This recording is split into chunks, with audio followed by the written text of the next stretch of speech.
संख्या पद्धति।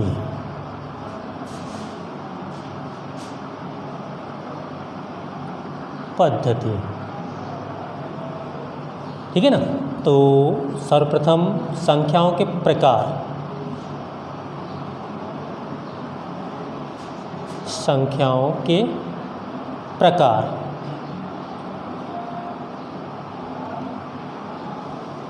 संख्याएं दो प्रकार की।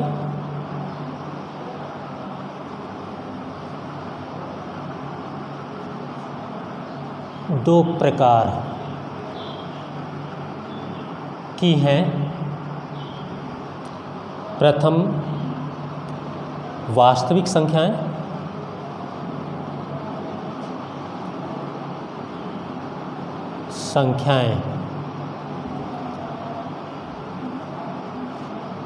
दूसरी काल्पनिक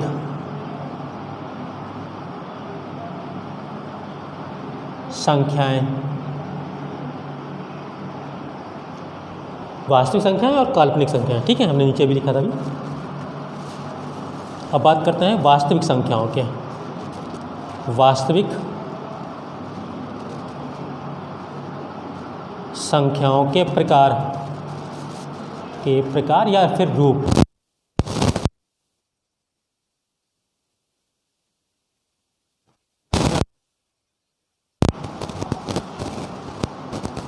संख्याएं, प्राकृतिक संख्याएं जो हम कक्षा 1 से लेकर अभी तक पढ़ते चले आ रहे हैं, 1 2 3 4, ये सभी की सभी प्राकृतिक संख्याएं हैं। 1 2 3 4 5 डैश डैश 6 7 10 20 हज़ार करोड़ अरब खरब नील 10 नील, जितनी भी संख्याएं सभी की सभी प्राकृतिक संख्याएं हैं। नोट पॉइंट में सबसे छोटी प्राकृतिक संख्या 1, सबसे बड़ी प्राकृतिक संख्या जो कि अपरिभाषित है। क्या है? अपरिभाषित, अर्थात उसे हम किसी भी सिंबल से प्रदर्शित नहीं कर सकते हैं, लेकिन गणित में उसे अनंत का एक सिंबल दिया गया है।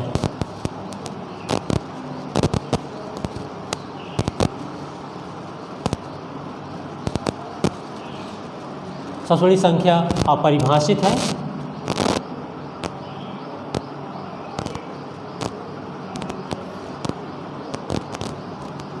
इसे सामान्यतः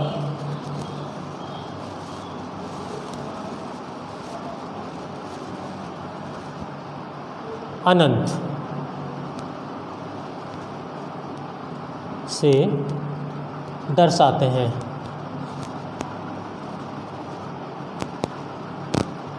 क्या करते हैं? अनंत से दर्शाते हैं।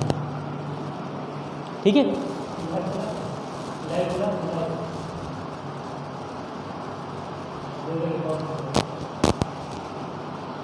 इसके बाद आते हैं दूसरा पॉइंट में, परिमेय संख्याएं।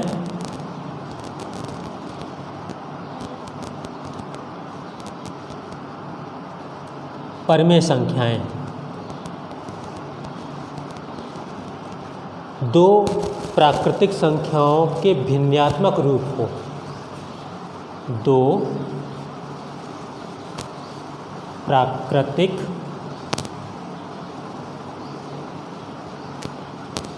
संख्या या पूर्णांकों के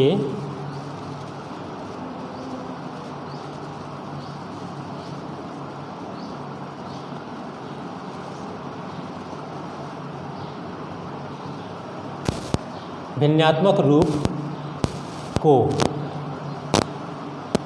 परिमेय संख्या कहते हैं। एग्जाम्पल के रूप में जैसे 1/2, 2/3, 3/4, 9 कर दिया। ये सभी की सभी क्या हैं? परिमेय संख्याएं हैं। इसमें कुछ संख्याएं रूट के रूप में भी होती हैं, √2, √3, √5। ये भी आपकी परिमेय संख्याएं हैं।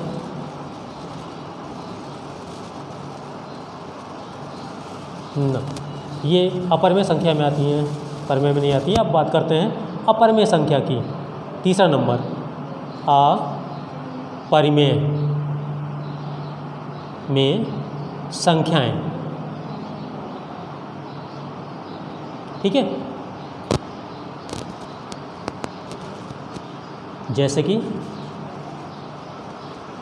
√2, √3, √4, अर्थात वे संख्याएं जिनका वर्गमूल पूर्णतया पूर्णांक के रूप में प्राप्त ना हो, वे संख्याएं रूट के अंदर की संख्याएं, रूट युक्त संख्याएं या रूट के अंदर की संख्याएं अपरिमेय संख्याएं कहलाती हैं।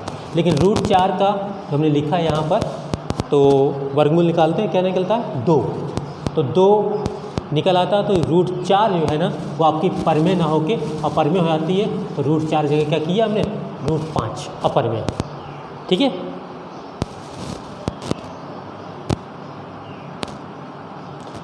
तीसरा नंबर। अब बात करते हैं काल्पनिक संख्याओं की। काल्पनिक संख्याएं। काल्पनिक संख्याएं एक इस प्रकार की संख्या हैं जिनका वास्तविक मान नहीं होता है। जैसे कि किसी ऋणात्मक संख्या का वर्गमूल निकालें, ऋण की संख्या का वर्गमूल, ऋण 2 का वर्गमूल होता है कुछ? क्या होता है? नहीं निकलता है। ये संख्याएं कहलाती हैं काल्पनिक संख्याएं। ऋणात्मक संख्याओं का वर्गमूल काल्पनिक संख्याएं कहलाती हैं। जैसे कि -√1, √-2, √-3 डैश डैश। ठीक है, अब बात करते हैं पूर्णांक की। पूर्णांक।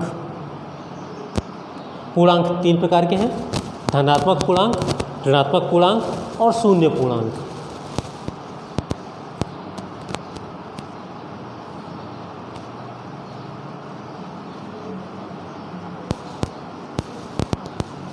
पूर्णांक आपके 3 प्रकार के हैं। नंबर 1 धनात्मक पूर्णांक,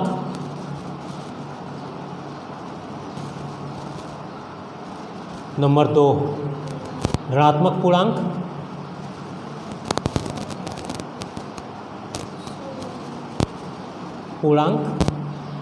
और तीसरा नंबर शून्य पूर्णांक।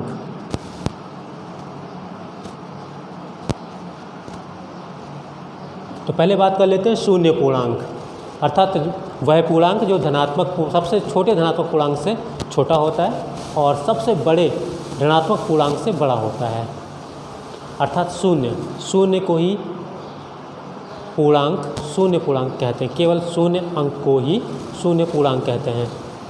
दूसरा धनात्मक पूर्णांक, अर्थात प्राकृतिक संख्याओं के धनात्मक चिन्ह लगाकर लिखने पर जो संख्याएं प्राप्त होती हैं वो कहलाती हैं धनात्मक पूर्णांक।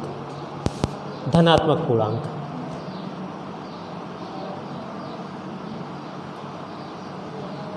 धनात्मक पूर्णांक 1 + 1 + 2 + 3 + 4 डैश।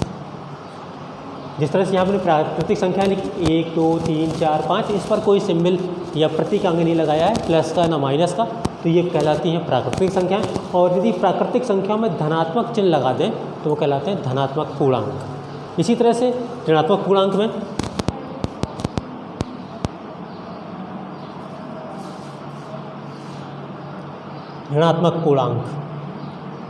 प्राकृतिक संख्याओं में यदि हम माइनस का चिन्ह यानी ऋण का चिन्ह लगा दें तो वो हो जाती हैं ऋणात्मक पूर्णांक। -1 -2, -3, -4, -5। एक चीज़ ध्यान रखने वाली बात ये है कि धनात्मक पूर्णांक में सबसे छोटा पूर्णांक +1 होता है और सबसे बड़ा पूर्णांक, जिस तरह से प्राकृतिक संख्याओं में क्या था, अनंत, उसी तरह से धन का अनंत होता है सबसे बड़ा आपका धनात्मक पूर्णांक। और ऋणात्मक पूर्णांक में सबसे बड़ा ऋणात्मक पूर्णांक -1 होता है, उससे छोटा -2, उससे छोटा -3, उससे छोटा -4, इसी तरह से सबसे छोटा क्या होता है, माइनस का अनंत।